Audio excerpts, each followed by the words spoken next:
So, folks, we're back with another review of some Battlegrounds cards. A bunch of new Naga got revealed today, and some new versions of tier 6 minions that are really going to shake things up, I think. AMALGADON's days are numbered.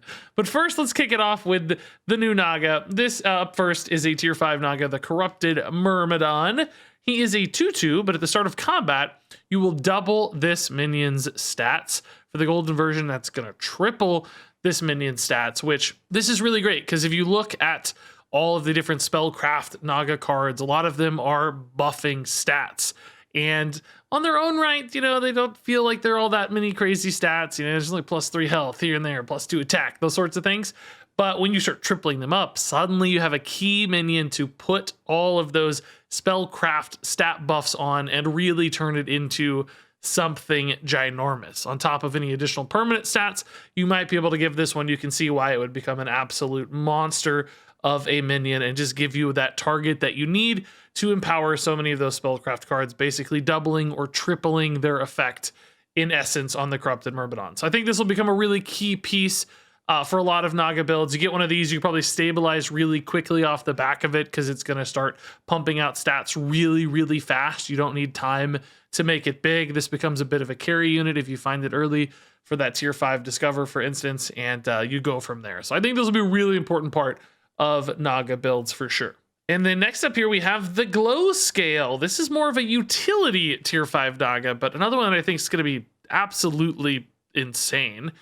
This is a 4/6 Naga, tier 5, of course, taunt at a base, and spellcraft, give a minion Divine Shield until next turn. So, of course, this can be a Naga synergy card. You got some spellcraft stuff, all that's good, you know, spell activations is great, but this exists beyond that. This is a card that's good across the board because it can give any minion Divine Shield. It's not just give a Naga Divine Shield. So this will be a highly contested minion, I suspect, because you can give really key targeted Divine Shields. Now, we've got cards like Selfless Hero that are great at giving Divine Shields across the board, but this allows you to pick your target and update that target if you're able to keep the Glow Scale on board. But sometimes you don't need to keep the Glow Scale on board. Spellcraft, when you play the minion, you get the spell. You don't have to hang around with it. You can just cycle into it, get a Divine Shield, use it this turn for that key combat, whatever it may be, and you're just happy that you got that Divine Shield for a turn. You could also like just buy these and like save them up in hand potentially and play like 3 of them in a turn and just go for a super game-ending fight. Like if it's the last fight and you just know you need a ton of Divine Shields, that is actually something that might be possible and happens fairly often. You can also keep like multiples of these on boards as well. Use them as a little taunt disruptor basically on board while just farming a couple Divine Shields every single turn. If you're willing to sacrifice a couple board spots for some of those Divine Shields, it's you know, Selfless Hero adjacent in a lot of ways, but with more control and flexibility, I would argue. So yes, it's tier 5 going to be way more rare than something like Selfless Hero, but still, when you find them, when you can play into them, I think this will be a really interesting minion that has a ton of strategic implications. Moving on to another tier 4, this is the Eventide Brute 5/4 Naga. This one reads, after you cast a spell, gain +1/+1. So this is another one of your big scalers, I think, for Naga. Could easily envision having, you know, 4 to 6 spellcraft minions to support this guy. And that means he's gaining, you know, 4 to 6 stats permanently every turn, basically just playing towards your normal game plan. On top of that, any additional, say, coins or blood gems could also help farm this guy. So you could even maybe see this teched into like a blood gem build as another way to just pump a bunch of stats up while doing the thing that you want to do anyway. And then, of course, if you golden this, gets even bigger, even faster. So this one does take a little bit longer to, I think, pump up than the tier 5 unit. So it's going to take more work to get it rolling, but could still be, you know, a key stat builder, carry type minion for a Naga spellcraft build. Moving on here, we've got the Wave Rider, a tier 4/8 Naga. This is another one that's like more of a utility card. We've kind of got the big stat bodies and the stuff that's giving you useful spellcraft keywords, basically. This one, in fact, gives a minion +1/+1 and Wind Fury until next turn. So if you need a way to snipe your opponent's stuff, get off a couple early attacks in a fight, or maybe give a cleave unit Wind Fury for some absolutely absurd cleave reckoning, this can be a really good tool to do that. Now, sometimes you might care more about Divine Shield. Sometimes Wind Fury could be absolutely nuts to cap off a build with, big Cave Hydra, Foe Reaper, whatever it might be. You can go absolutely nuts potentially with a Wave Rider. And again, you can either keep this on board and farm that Wind Fury turn after turn, or sometimes just cycle through this, get it for one turn, just make that big play and move on to find the next thing you're going to cycle into. So I think, again, this will actually be a pretty key minion that you will want to pay attention to almost no matter what your build is, because Wind Fury can do some pretty spicy stuff. Sometimes won't matter much or be helpful. Other times could absolutely steal some victories. Moving on here to the Deep Sea Angler, a tier 2 Naga. This one's a 2/2 spellcraft. Give a minion +3 health and taunt. So this one mixes another utility keyword in here with taunt. I think, a targeted taunt is not nearly as useful as Wind Fury or Divine Shield, but this is also just a meager tier 2 minion. And sometimes that'll be all right too. Just get a spell activation, cycle through this, get a taunt for a turn, small little health buff, maybe double that or triple that with their other guy. And you can see why this adds up. Now, if you just buy this for tempo early in the game, it's kind of a 2/5, which isn't great by any means. It's not going to rock anybody's world, but it kind of helps keep up with itself given that health buff. Or, it might be able to hit an even better minion next to it, of course, as well, if you're able to find a better target for that spellcraft. So might have some in a pinch tempo options, but also later in a game as well, just for that spell and taunt utility. Moving on here, we've got a tier 1 Naga, the little shell collector. He's got a shiny. He's a 3/1 Naga with a battle cry. Add a gold coin to your hand. So, hey, coins are spells. That's right. So, of course, another way here to get really cheap spell synergies, because you're spending 3 gold, you're getting 1 in hand, and you're selling this, making it a 1 gold total commitment, but getting some value hopefully along the way with all these additional spells. Plus, of course, you can stack up the gold coins as well to make bigger turns later on, helping find, a good break point for a tier up. Maybe you need to push for a higher tier to get that good discover option off your triple, and this kind of allows you to do that. So I think good players will be able to manipulate cards like this really well, taking it for that short term, just kill a thing, save a health, get some tempo, but then save up for later. And then, of course, also just gold coin cycling in general can be useful for Naga and spell synergies. So this is, nothing glamorous, but will be a very key minion, I think, for getting Naga rolling. And smart players will be able to utilize this guy well. So I won't have much luck, but many people will succeed, I think, on the back of the shell collector. So next up here, we have the Manted Queen, a new tier 6 minion coming along to replace AMALGADON.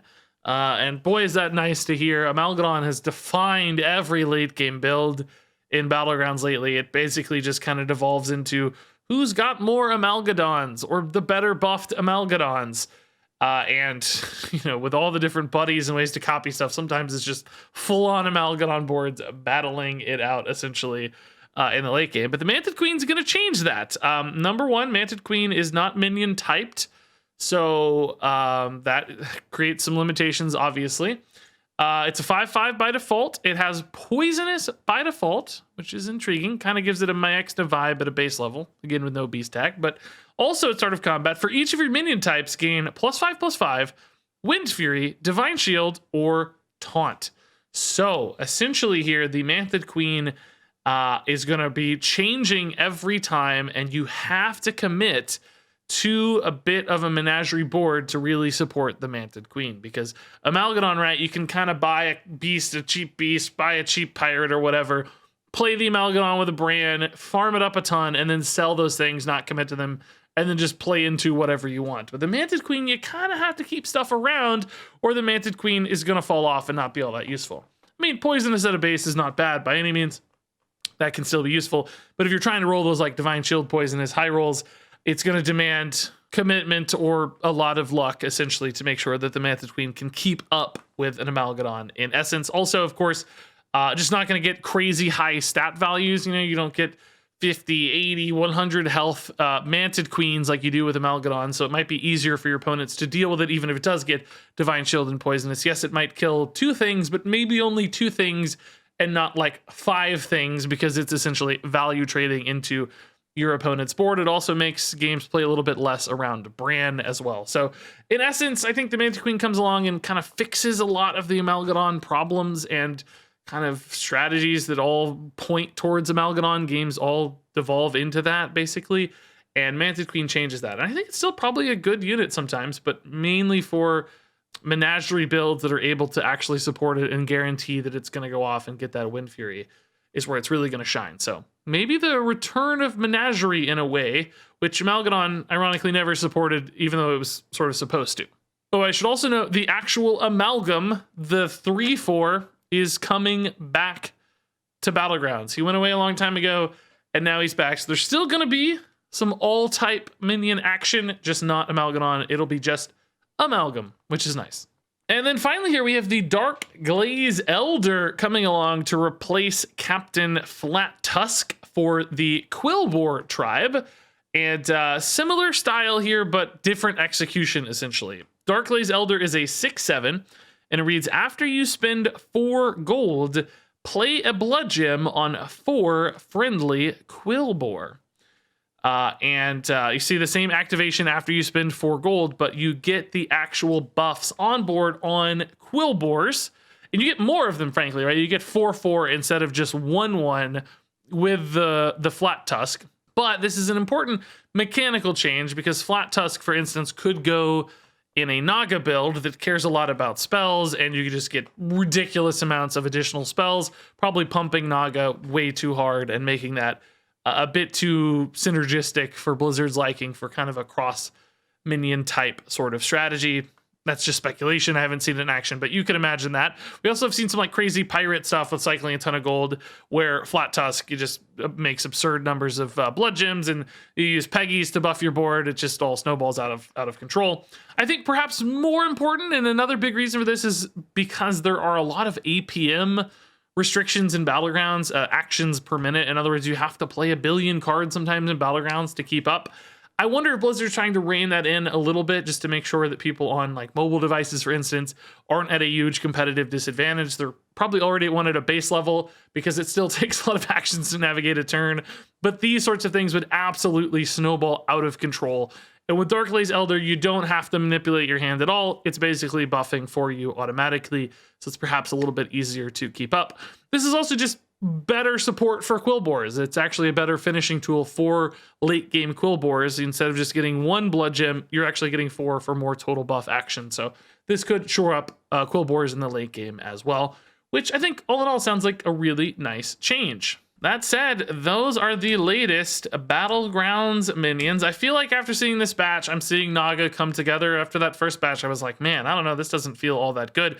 But now we've got some crazy stat potential. We've got some utility with like Divine Shield and Wind Fury. You can start to see how these minions are actually going to be fairly useful tools, both within the Naga tribe, but also perhaps outside of it as well. You could see them being teched into other builds to do some pretty cool stuff. So all in all, exciting new things happening in Battlegrounds. Excited to play these. I think there are still more reveals coming tomorrow, so stay tuned for another review of the additional Naga cards. Share your thoughts on all these down in the comments below. Thanks so much for watching, and until next time, game on.